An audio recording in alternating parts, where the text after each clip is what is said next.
Hello viewers, खुदावंद यीशु मसीह में आप सबकी सलामती चाहती हूँ। तो आए हम मिलकर बाइबल रीडिंग करते हैं और आज मैं आपके साथ गिनती उसका 16 बाब पढ़ूँगी। और कूरा बिन इसहार बिन कहात बिन लावी ने बनी रोबन में से अलियाब के बेटों दातन और इब्राम और पलत के बेटे ओन के साथ मिलकर और आदमियों को साथ लिया।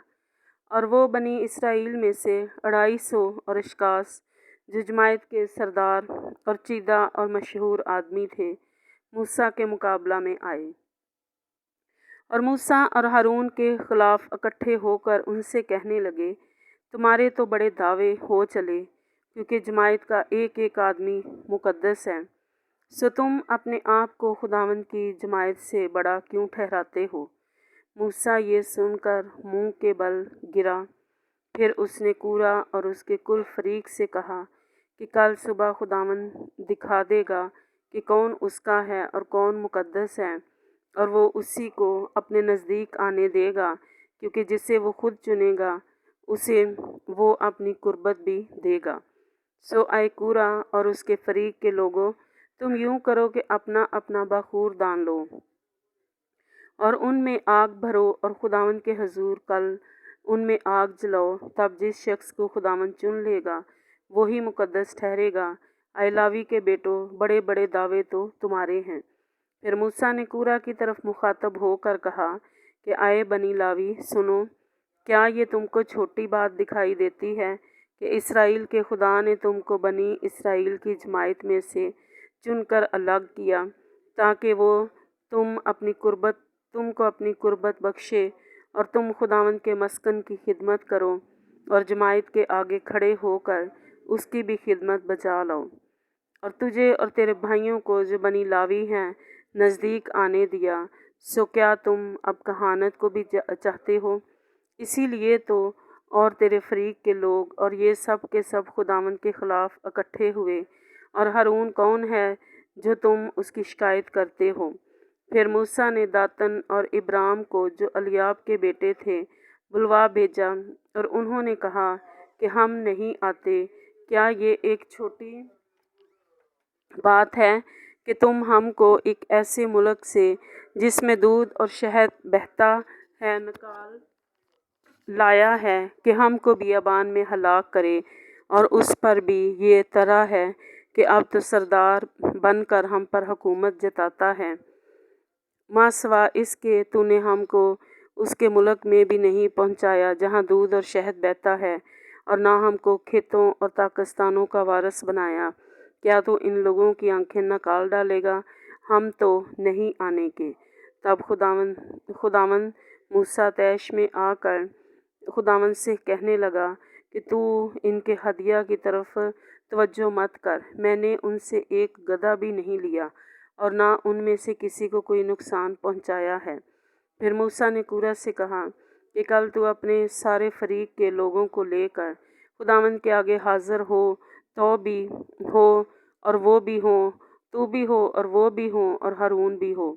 और तुम में से हर शख्स अपना बखूर दान लेकर उसमें बखूर डाले, और तुम अपने अपने बखूर दान को, जो शुमार में 250 होंगे, खुदावंद के हजूर लाओ। तो भी अपना बखूर लाना और हारून भी लाए।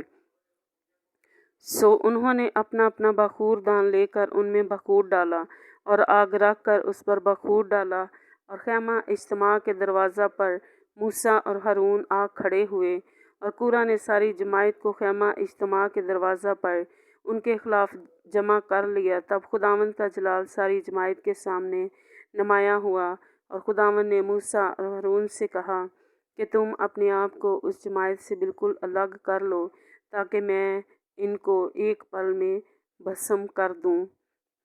तब वो मुंह के बल गिर कर कहने लगे, आए खुदावंद, सब बशर की रूहों के खुदा, क्या एक आदमी के गुनाह के सबब से तेरा कहर सारी जमायत पर होगा? तब खुदावंद ने मूसा से कहा कि तू जमायत से कह कि वो कूरा और दातन और इब्राम के खैमों के आसपास से दूर हट जाओ। मूसा उठकर दातन इब्राम की तरफ गया, और बनी इसराइल के बुजुर्ग उसके पीछे पीछे गए।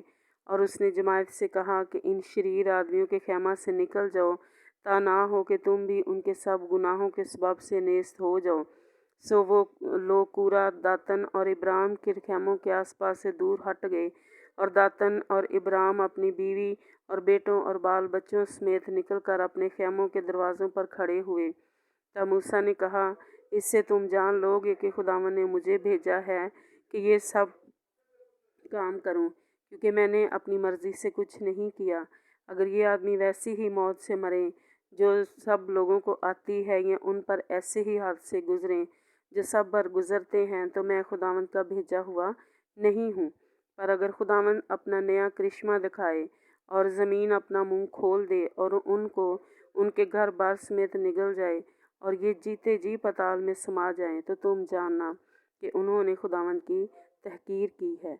और उसने ये बातें ख़त्म ही की थी कि ज़मीन उनके पांव तले फट गई, और ज़मीन ने अपना मुंह खोल दिया और उनको, उनके घर बार को और कूरा के हाँ सब आदमियों को और उनके सब मालो असबाब को निगल गई।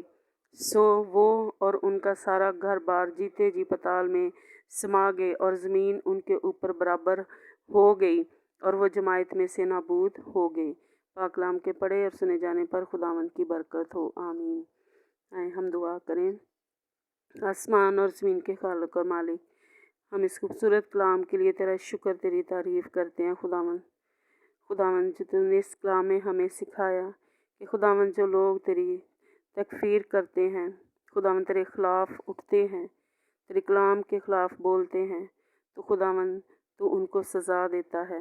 जैसे खुदावंद यहाँ पर इब्राम और दातन के ख़ानदान मालो असबाब को खुदावंद तूने खुदावंद नेस्त कर दिया, और खुदावंद वो सब बर्बाद हो गए।